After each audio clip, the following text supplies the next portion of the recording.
Welcome to Galaxy Classes, where concepts become clear and learning becomes powerful. Hello students, आज हम continue करने जा रहे हैं हमारा चैप्टर साइंस 1 का चैप्टर नंबर 14, जिसका नाम है सब्सटेंसेस इन कॉमन यूज। और आज हम इसका पार्ट 2 कवर करेंगे। याद रखिएगा, पार्ट 2 में हम substances in common use chapter के टेक्स्ट बुक की हर एक लाइन को डिटेल में समझ रहे हैं, बिना कुछ भी स्किप किए। हर एक कॉन्सेप्ट, हर एक रिएक्शन और हर एक यूज को हम आसानी से समझेंगे। तो चलिए शुरू करते हैं। आज के सेशन में हम इन टॉपिक्स को कवर करेंगे। हम शुरुआत करेंगे बेकिंग सोडा से, जो हमारे किचन का हीरो है। फिर हम ब्लीचिंग पाउडर और वॉशिंग सोडा की क्लीनिंग पावर को समझेंगे। उसके बाद हम क्रिस्टलाइन सॉल्ट्स में छुपे हुए वाटर मॉलिक्यूल्स के बारे में जानेंगे। और आखिर में सोप की केमिस्ट्री को डिटेल में पढ़ेंगे। चलिए आगे बढ़ते हैं। तो हमारा सबसे पहला सब्सटेंस है बेकिंग सोडा। ये एक ऐसी चीज है जो लगभग हर इंडियन किचन में मिल जाती है। आइए इसकी साइंस को समझते हैं। आपने कभी सोचा है कि जो केक हम खाते हैं वो इतना सॉफ्ट और पोरस यानी जालीदार क्यों होता है? या फिर जब हमारी मम्मी भाजी बनाती है तो वो इतनी क्रिस्प यानी कुरकुरी कैसे बनती है? इसके पीछे का सीक्रेट इंग्रेडिएंट अक्सर बेकिंग सोडा ही होता है। तो ये बेकिंग सोडा आखिर है क्या? देखिए, इसका केमिकल नाम है सोडियम बाइकार्बोनेट, जिसे हम सोडियम हाइड्रोजन कार्बोनेट भी कहते हैं, और इसका केमिकल फॉर्मूला है NaHCO3।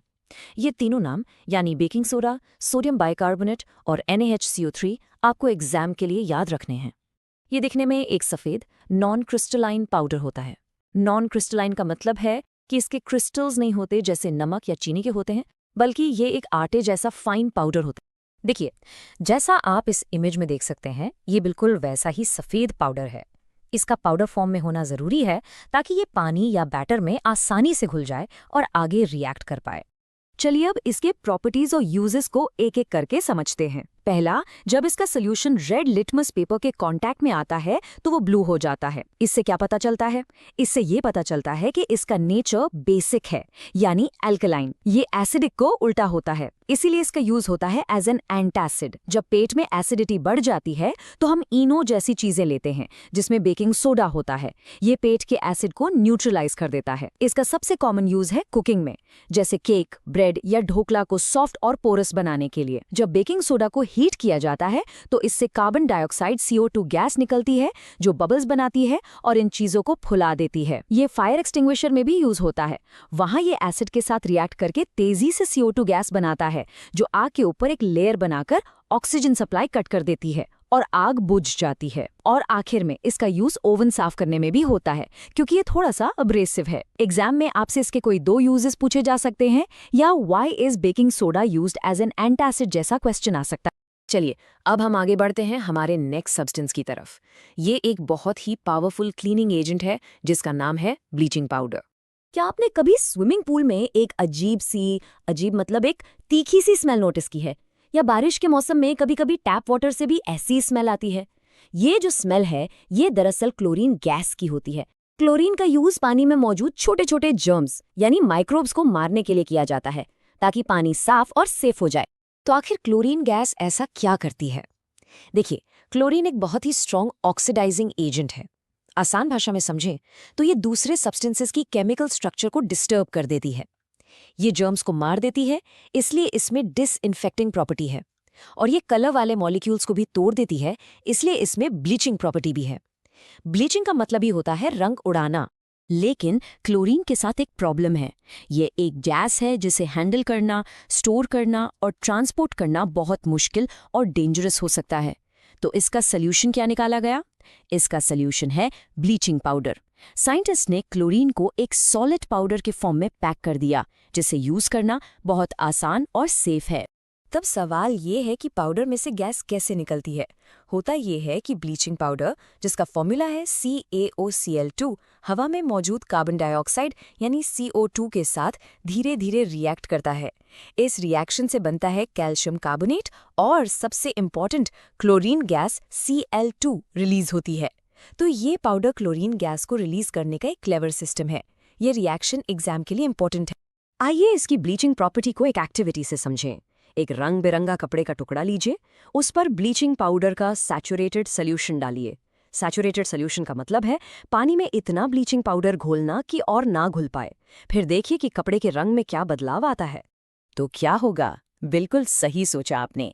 जहां जहां सॉल्यूशन की बूंदें गिरेंगी, वहां से कपड़े का रंग फेड हो जाएगा, यानी हल्का पड़ जाएगा या बिल्कुल गायब हो जाएगा। यही तो है इसका ब्लीचिंग एक्शन, जो क्लोरीन गैस के रिलीज होने की वजह से हुआ। इसका केमिकल नाम है कैल्शियम ऑक्सीक्लोराइड और फॉर्मूला है CaOCl2। अब ये बनता कैसे है? इसे बनाने के लिए क्लोरीन गैस को स्लेक्ट लाइम यानी बुझे हुए चूने के ऊपर से पास किया जाता है। इससे क्लोरीन गैस उस पाउडर में लॉक हो जाती है। यह है उसकी फॉर्मेशन की केमिकल रिएक्शन। देखिए, लेफ्ट साइड में है रिएक्टेंट्स, स्लेक्ट लाइम जिसका फॉर्मूला है CaOH2 और क्लोरीन गैस Cl2। जब ये दोनों रिएक्ट करते हैं तो राइट साइड में प्रोडक्ट्स बनते हैं, ब्लीचिंग पाउडर CaOCl2 और पानी H2O। ये रिएक्शन 2 मार्क्स के लिए बहुत बार पूछी जाती है, तो इसे अच्छे से याद कर लीजिए। अब इसकी प्रॉपर्टीज और यूजेस को समराइज करते हैं। ये दिखने में हल्का पीला सफ़ेद यानी येलोइश वाइट होता है और इसमें से क्लोरीन की स्ट्रॉन्ग स्मेल आती है। इसके यूजेस हैं पीने के पानी और स्विमिंग पूल्स को डिसइंफेक्ट करना, कपड़ों को ब्लीच करना और सड़क के किनारे या कचरे वाली जगहों पर भी इसे छिड़का जाता है फॉर सैनिटेशन। एक और इम्पॉर्टेंट प्रॉपर्टी है इसकी रिएक्शन विद एसिड्स। जब इसकी रिएक्शन सल्फ्यूरिक एसिड H2SO4 जैसे स्ट्रॉन्ग एसिड से होती है तो इसमें से सारी की सारी क्लोरीन गैस एक साथ तेजी से रिलीज हो जाती है। ये रिएक्शन भी एग्जाम में पूछी जा सकती है। CaOCl2 + H2SO4 = CaSO4 + Cl2 + H2O। चलिए, अब एक और हाउस होल्ड केमिकल की बात करते हैं जिसका नाम है वॉशिंग सोडा। इसका काम है हार्ड वाटर यानी खारे पानी की प्रॉब्लम को सॉल्व करना। आपने कभी नोटिस किया है कि कुएं के पानी से या बोरवेल के पानी से साबुन ज्यादा झाग नहीं बनाता? लेकिन अगर आप उस पानी में थोड़ा सा वॉशिंग सोडा डाल दें और फिर साबुन यूज करें तो झाग आसानी से बन जाता है। ऐसा इसलिए होता है क्योंकि वॉशिंग सोडा ने उस पानी को सॉफ्ट बना दिया। तो ये हार्ड वाटर क्या होता है? आसान भाषा में हार्ड वाटर वो पानी है जिसमें कैल्शियम और मैग्नीशियम के क्लोराइड्स और सल्फेट्स जैसे सॉल्ट्स घुले हुए होते हैं। ये सॉल्ट्स पानी को खारा बना देते हैं। ये 1 मार्क का बहुत इंपॉर्टेंट क्वेश्चन है कि वाटर की हार्डनेस किसकी वजह से होती है। तो वॉशिंग सोडा पानी को सॉफ्ट कैसे करता है? देखिए इस रिएक्शन को। जब हम वॉशिंग सोडा यानी सोडियम कार्बोनेट Na2CO3 को हार्ड वाटर में डालते हैं तो ये वाटर में घुले हुए मैग्नीशियम क्लोराइड MgCl2 से रिएक्ट करता है। इस रिएक्शन से बनता है मैग्नीशियम कार्बोनेट MgCO3 जो पानी में घुलता नहीं है और नीचे बैठ जाता है। इसे हम प्रेसिपिटेट कहते हैं। इस तरह पानी से हार्डनेस वाले सॉल्ट्स निकल जाते हैं और पानी सॉफ्ट हो जाता है। एक इंटरेस्टिंग बात, जो वॉशिंग सोडा हम यूज़ करते हैं वो एक्चुअली क्रिस्टलाइन सोडियम कार्बोनेट से बनता है। क्रिस्टलाइन फॉर्म में इसके फॉर्मूला में 10 वाटर मॉलिक्यूल्स 10 H2O जुड़े होते हैं। लेकिन जब इसे हवा में खुला छोड़ देते हैं तो ये अपने वाटर मॉलिक्यूल्स को खो देता है और एक सफ़ेद पाउडर बन जाता है जिसे हम वॉशिंग सोडा कहते हैं। इस कॉन्सेप्ट को हम आगे डिटेल में समझेंगे। इसकी प्रॉपर्टीज देखते हैं। ये एक सफ़ेद ओडरलेस यानी गंधहीन पाउडर है। बेकिंग सोडा की तरह इसका सोल्यूशन भी बेसिक होता है। इसकी खास प्रॉपर्टी है कि ये हाइग्रोस्कोपिक होता है, मतलब ये हवा से नमी मॉइस्चर एब्जॉर्ब कर लेता है, बिल्कुल वैसे ही जैसे बारिश के मौसम में नमक सीला हो जाता है। इसका मेन यूज कपड़े धोने में है, लेकिन इसके अलावा ये ग्लास और पेपर इंडस्ट्री में और पेट्रोल को साफ करने यानी रिफाइनिंग में भी यूज होता है। इसके इंडस्ट्रियल यूजेस पर भी क्वेश्चन बन सकता है। अभी हमने बात की थी कि वॉशिंग सोडा के क्रिस्टल में वाटर मॉलिक्यूल्स होते हैं। ये हमें एक बहुत ही इंटरेस्टिंग टॉपिक पर ले आता है जिसका नाम है क्रिस्टलाइन सॉल्ट्स। आइए देखते हैं कि ये हिडन वाटर मॉलिक्यूल्स क्या होते हैं। इस कॉन्सेप्ट को कहते हैं वाटर ऑफ क्रिस्टलाइजेशन। इसका मतलब है कि कुछ सॉल्ट्स के क्रिस्टल स्ट्रक्चर में पानी के मॉलिक्यूल्स वाटर मॉलिक्यूल्स एक फिक्स्ड नंबर में केमिकली जुड़े होते हैं। ये पानी सॉल्ट को गीला नहीं कर रहा, बल्कि ये उसके क्रिस्टल के स्ट्रक्चर का ही एक हिस्सा है। यहाँ कुछ एग्जाम्पल्स हैं। देखिए, अलम जिसे हम फिटकारी भी कहते हैं, इसके फॉर्मूला के आखिर में लिखा है 24H2O। इसका मतलब है कि इसके एक यूनिट के साथ 24 वाटर मॉलिक्यूल्स जुड़े हुए हैं। वैसे ही एप्सम सॉल्ट में 7 वाटर मॉलिक्यूल्स हैं। ये सभी नाम और इनके फॉर्मूलाज आपको याद करने हैं क्योंकि ये MCQs या मैच द पेयर में ज़रूर आते। तो इन क्रिस्टलाइन सॉल्ट्स का यूज़ क्या है? एलम यानी फिटकरी का यूज पानी साफ करने में होता है। कैसे?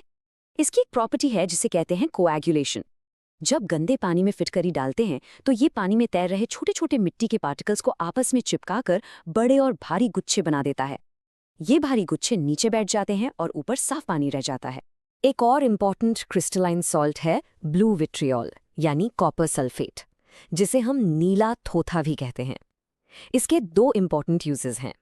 पहला, ये अनीमिया यानी खून की कमी को डिटेक्ट करने वाले एक ब्लड टेस्ट में यूज होता है। और दूसरा, एग्रीकल्चर में ये बोडॉक्स मिक्सचर का एक इम्पॉर्टेंट हिस्सा है जो एक फंगसाइड की तरह काम करता है।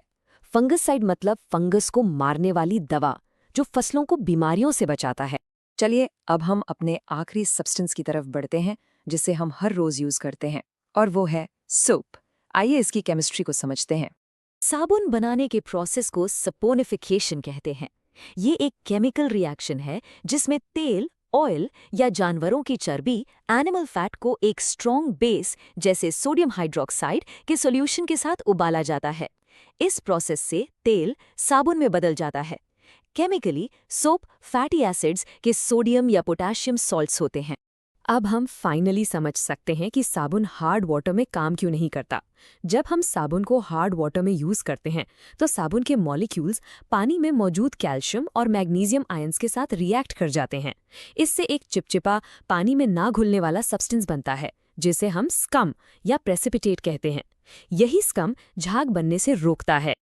अब सारे साबुन एक जैसे नहीं होते। नहाने का साबुन बेथिंग सोप और कपड़े धोने का साबुन वॉशिंग सोप अलग अलग होते हैं। इनमें फर्क इनके इंग्रेडिएंट्स की क्वालिटी का होता है। नहाने का साबुन अच्छी क्वालिटी के साफ किए गए तेल, high grade fats and oils से बनता है ताकि वो स्किन पर जेंटल रहे, जबकि कपड़े धोने का साबुन लो ग्रेड ऑयल्स से बनता है और उसमें कुछ फिलर्स भी डाले जाते हैं। तो चलिए स्टूडेंट्स, हमने किचन से लेकर लॉन्ड्री रूम तक सभी कॉमन सब्सटेंसेस की केमिस्ट्री को देख लिया। चलिए अब सबसे इम्पोर्टेंट पार्ट की तरफ चलते हैं, एक क्विक एग्जाम फोकस्ड रिवीजन। चलिए जल्दी से रिवाइज करते हैं। बेकिंग सोडा यानी NaHCO3 बेसिक नेचर का है और कुकिंग, एंटासिड और फायर एक्सटिंग्विशर में काम आता है। ब्लीचिंग पाउडर यानी CaOCl2 क्लोरीन गैस रिलीज करके ब्लीचिंग और डिसइंफेक्शन करता है। वॉशिंग सोडा यानी Na2CO3 हार्ड वाटर को सॉफ्ट बनाता है। क्रिस्टलाइन सॉल्ट्स में वाटर ऑफ क्रिस्टलाइजेशन होता है। और सोप जो सैपोनिफिकेशन से बनता है, हार्ड वाटर में ठीक से काम नहीं करता। अब देखिए एग्जाम में इस सेक्शन से क्वेश्चंस कैसे आते हैं। 1 मार्क के लिए आपसे केमिकल नेम या फॉर्मूला पूछा जा सकता है, जैसे वॉशिंग सोडा का फॉर्मूला क्या है। 2 से 3 मार्क्स के लिए गिव रीजन टाइप क्वेश्चंस आते हैं, जैसे ब्लीचिंग पाउडर को एयरटाइट कंटेनर में क्यों रखते हैं, या फिर कोई केमिकल इक्वेशन बैलेंस करने को आ सकती है। 4 से 5 मार्क्स के लॉन्ग क्वेश्चंस में आपसे किसी सब्सटेंस की प्रिपरेशन, प्रॉपर्टीज और यूजेस विद रिएक्शन पूछा जा सकता है। और हाँ, जो एक्टिविटीज और टेबल्स हमने डिस्कस किए उन पर बेस्ड क्वेश्चंस भी आ सकते हैं, तो हर चीज को अच्छे से प्रिपेयर करना है। याद रखिएगा, success is the sum of small efforts repeated day in and day out. रोज थोड़ा थोड़ा पढ़िए, कंसिस्टेंटली रिवाइज कीजिए और आप जरूर सक्सेसफुल होंगे। This lesson was brought to you by Galaxy Classes, created only for study and concept clarity. Like, share, subscribe, and press the bell icon for further notifications.